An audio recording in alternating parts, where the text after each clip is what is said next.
ونستعينه ونستغفره ونعوذ بالله من شرور أنفسنا ومن سيئات أعمالنا من يهده الله فلا مضل له ومن يضلله فلا هادي له أشهد أن لا إله إلا الله وحده لا شريك له وأشهد أن محمدا عبده ورسوله اللهم فصل وسلم وبارك وزد وعنهم على حبيب الكريم نبينا ومولانا محمد صلى الله عليه وسلم وعلى آله وأصحابه ومن تبعهم بإحسان إلى يوم الدين فيا عباد الله أوصيكم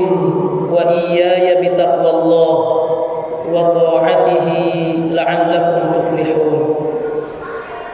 قال عز وجل في كتابه العزيز يا أيها الذين آمنوا اتقوا الله حق تقاته ولا تموتن إلا وأنتم مسلمون.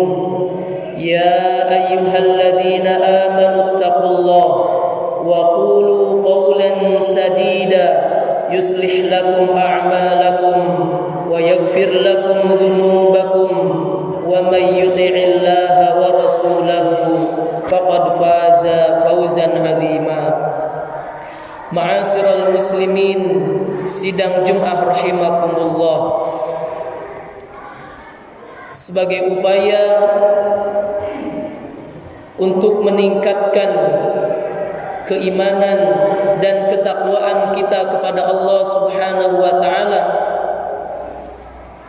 melalui datangnya yang akan segera tiba, tinggal menunggu hari akan tiba awal tahun Hijriah 1445. Maka kita menengok sejarah masa silam Islam, perjuangan Nabi Muhammad sallallahu alaihi wasallam beserta para sahabatnya dalam menegakkan risalah Islam.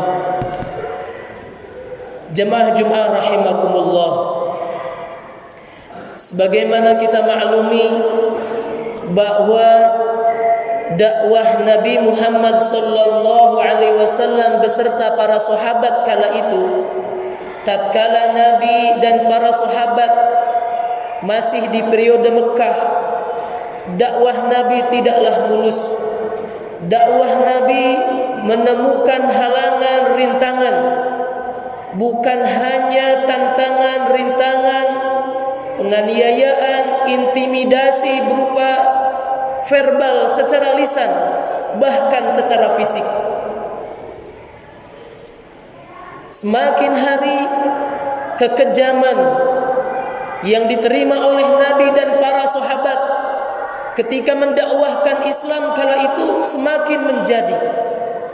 Namun penganiayaan yang diterima oleh Nabi dan para sahabat tidak menyurutkan dakwahnya Rasulullah dan para sahabatnya. Semakin diintimidasi, dakwah terus berjalan, semakin berkembang dakwah Islam periode Mekah kala itu. Puncaknya jamaah Jumat rahimakumullah, karena intimidasi, penganiayaan semakin menjadi tak menyurutkan dakwah itu sendiri.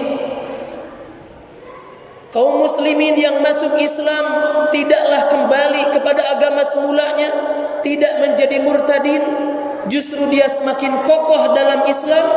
Maka sampailah pada puncaknya kaum Quraisy, kafir Quraisy kala itu, musyrikin Quraisy kala itu berkehendak, berencana untuk membunuh Rasulullah Muhammad sallallahu alaihi wasallam.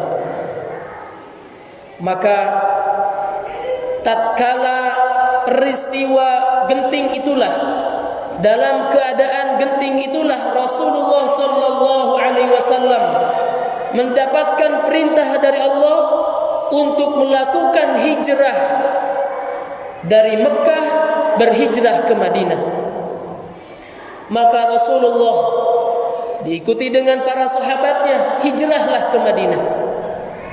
Peristiwa hijrah inilah menjadi tonggak sejarah perjuangan Islam, yang mana nilai-nilai dari peristiwa hijrah itu akan tetap relevan, akan tetap cocok, dan akan menjadikan banyak hikmah yang perlu kita ambil dari peristiwa hijrahnya Rasul bersama para sahabat ke Madinah tadi. Jamaah Jumat rahimakumullah, di antara peristiwa, di antara hikmah yang perlu dan baik sekali kita petik dari peristiwa hijrahnya Rasul dari Mekah ke Madinah adalah yang pertama, hijrah merupakan perjalanan mempertahankan keimanan. Jamaah Jumat rahimakumullah, karena iman yang kuat, para sahabat sudi meninggalkan harta kekayaannya, ditinggalkan di negeri Mekah, dan sahabatnya sendiri dia meninggalkan kekayaannya untuk hijrah ke Madinah. Karena memiliki iman, para sahabat rela meninggalkan saudara yang dicintainya. Karena berbeda keyakinan, ditinggalkan karena mengikuti Rasulullah untuk berhijrah ke Madinah. Karena memiliki keimanan, saudara yang senasabnya pun ditinggalkan. Begitulah seorang hamba yang memiliki keimanan yang kuat dalam dirinya, sehingga Allah Subhanahu wa taala berfirman, "Innama kana qaulal mu'minina idza du'u ila Allah wa rasulih." Sungguh hanya jawaban orang yang beriman ketika memenuhi panggilan Allah dan Rasulnya, yang mereka jawab adalah ayyaqulu sami'na wa ata'na. Ketika ada panggilan dari Allah, ketika ada panggilan dari Rasulullah untuk melakukan ketaatan, yang mereka ungkapkan adalah ayyaqulu sami'na wa ata'na. Kami dengar ya Allah, kami dengar ya Rasul perintahmu, wa ata'na, dan kami menaati perintah-perintah Allah dan perintah Rasulnya. Kemudian wa ulaika humul muflihun, Allah menyampaikan begitulah mereka orang-orang yang beruntung. Itulah jamaah Jumat, wujud keimanan. Hijrah adalah bukti keimanan kepada Allah. Mereka mendengar perintah Allah, mereka mendengar perintah Rasul, dan mereka taati perintah Allah dan Rasulnya. Allah memerintahkan mereka untuk berhijrah, maka diwujudkanlah, meski meninggalkan harta kekayaan, meski meninggalkan saudara, keluarga yang sangat mereka cintai, tapi karena taat perintah Allah dan Rasulnya, wujud keimanan yang ada di dalam dirinya, maka mereka hijrah meninggalkan harta, keluarga yang dicintainya. Yang kedua, jamaah Jumat rahimakumullah, di antara hikmah peristiwa hijrah yang perlu kita petik adalah hijrah merupakan perjalanan ibadah. Jamaah Jumat rahimakumullah, pada waktu hijrah Rasulullah dan para sahabatnya, dorongan sahabat yang berhijrah itu tentu berbeda, tidaklah sama. Ada yang full 100% karena taat kepada Allah dan Rasulnya, memenuhi perintah Allah sami'na wa ata'na tadi, memenuhi perintah Allah untuk beribadah, karena dengan ketaatannya, dengan taatnya adalah menjadi nilai ibadah. Namun jamaah Jumat rahimakumullah, ketika Rasulullah dan sahabat berhijrah dari Mekah ke Madinah, kurang lebih pada tahun 622 Hijriah, ada sahabat yang hijrahnya bukan karena perintah Allah dan Rasulnya, karena taat dan kepada Allah dan Rasulnya, namun karena sebab lain. Al-Kisah menyampaikan bahwa, dan mana kisah ini menjadi sababul wurud, terbitnya melatar belakangi munculnya salah satu hadis Nabi Muhammad SAW, bahwa ada seorang muhajir, ada seorang wanita yang mau hijrah, dikenal dengan Ummu Qais, muhajir Ummu Qais, disebut dengan ibu ini adalah Ummu Qais. Ummu Qais ini dilamar oleh seseorang sahabat kala itu. Namun dalam perjalanan Ummu Qais ingin mengikuti Rasul untuk hijrah ke Madinah. Sang pemuda ini pun karena ingin mempertahankan cintanya kepada Ummu Qais, walaupun sebelumnya dia enggan untuk berhijrah, karena ingin mendapatkan Ummu Qais, dia pun ikut berhijrah ke Madinah. Karena Ummu Qais ini laki-laki yang tadinya enggan berhijrah, dia mengikuti hijrah ke Madinah, sehingga disebutlah laki-laki ini dengan muhajir Ummu Qais. Hadis peristiwa ini yang melatar belakangi sababul wurudnya hadis Nabi yang diterima oleh Umar bin Khattab radhiyallahu anhu, anna Rasulullah sallallahu alaihi wasallam, hadis yang masyhur dikenal oleh kita semuanya, innamal a'malu binniyat wa innama likulli imri'in ma nawa, faman kanat hijratuhu ila Allah wa rasulih fahijratuhu ila Allah wa rasulih, wa man kanat hijratuhu lidunya yusibuha aw imra'atin yankihuha fahijratuhu ila ma hajara ilaih. Dari Umar radhiyallahu anhu, hadis diriwayatkan oleh Imam Bukhari, Rasulullah sallallahu alaihi wasallam bersabda, sungguh amal itu tergantung niatnya. Kemudian Rasulullah menyampaikan, faman kanat hijratuhu ila Allah wa rasulih, barang siapa yang hijrahnya dulu kala itu karena Allah dan karena Rasulnya, fahijratuhu ila Allah wa rasulih, maka hijrahnya dia kepada Allah dan Rasulnya.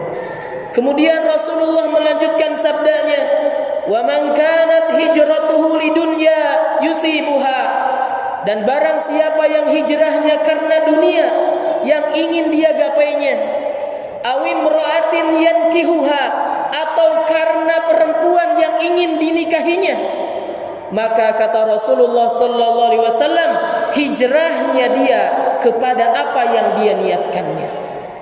Jemaah-jemaah rahimakumullah, momentum hijrah yang sebentar lagi akan tiba, tahun baru Hijriah, justru mengingatkan kita agar semangat kembali dalam seluruh amal kita, niatkan karena ibadah karena Allah Subhanahu wa taala. Niatkan sehingga ibadah kita bernilai di hadapan Allah Subhanahu wa taala. Kemudian yang ketiga, di antara hikmah yang perlu kita petik dari peristiwa hijrahnya Rasulullah sallallahu alaihi wasallam, hijrah adalah perjalanan ukhuwah. Jamaah Jumat rahimakumullah, kita bisa menyimak bagaimana dari sejarah peristiwa hijrah Rasulullah sallallahu alaihi wasallam berhijrah bersama para muhajirin dari Makkah, bagaimana kaum Ansar menerima Nabi dengan lapang dada, menerima Nabi dengan para sahabat yang muhajir yang berhijrah, diterima oleh orang muslim Madinah dengan sukacita, diterima dengan lapang dada. Bukankah jamaah rahimakumullah, diterangkan salah satu hadis ketika ada kaum muhajirin yang datang kepada Nabi, aku datang gak bawa apa-apa, untuk makan saja tidak ada apa-apa. Kemudian disampaikan kepada kaum Ansar, kala itu orang-orang muslim Madinah, wahai kaum Madinah, siapa yang mau menjamu saudaramu ini? Diterimalah oleh seorang sahabat muslim orang Madinah kala itu. Diajaklah ke rumahnya mau dijamu. Muslim Madinah nanya kepada istrinya, adakah jamuan makanan yang dapat dihidangkan kepada muhajir dari Mekah ini? Istrinya menyampaikan, ada ya Rasulullah, namun cukup untuk kita dan anak-anak. Akhirnya kata Rasul dalam sabdanya, Rasulullah SAW melanjutkan kisah ini. Sang kaum Ansor tadi, sahabat Ansor tadi merintahkan kepada istrinya, padamkan lampunya dan berikan makanan yang hanya jatah untuk anaknya itu, berikan kepada tamu kaum muhajirin muslim dari Mekah ini. Kemudian makanlah istri dan suaminya seolah-olah makan, dihidangkan makanan, karena tanpa kelihatan lampu seolah-olah semuanya makan. Dan hal ini mendapatkan pujian dari Rasulullah sallallahu alaihi wasallam. Bukankah juga kita melihat bagaimana seorang sahabat Ansor yang bernama Sa'ad sampai menawarkan setengah dari harta kekayaannya kepada sahabat Abdurrahman bin Auf. Aku akan berikan, kata Sa'ad, setengah dari hartaku diberikan kepada Abdurrahman bin Auf. Namun Abdurrahman bin Auf tidak menerimanya, malah minta tunjukkan aku pasar agar dia bisa berniaga. Itulah bagaimana proses ukhuwah yang sejatinya ukhuwah di antara kita pun demikian. Karena Allah Subhanahu wa taala berfirman dalam surah Al-Hujurat, innamal mu'minuna ikhwah. Sungguh kita dengan orang beriman, kita sesama orang beriman itu adalah bersaudara. Maka fa aslihu baina akhwaikum, maka berdamailah, berbaik-baiklah dengan saudara kalian.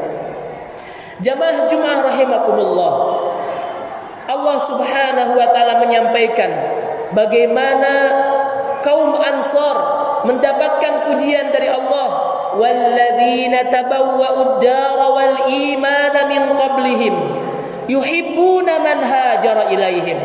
Allah berfirman, dan orang-orang yang sudah tinggal di Madinah, wal imana min qablihim, dan mereka juga beriman kepada Allah, beriman kepada Rasulnya, yuhibbuna man hajara ilaihim.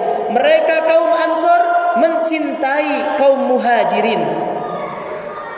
Kemudian Allah Subhanahu wa taala menyampaikan, wala yajiduna fi sudurihim hajatan mimma utu.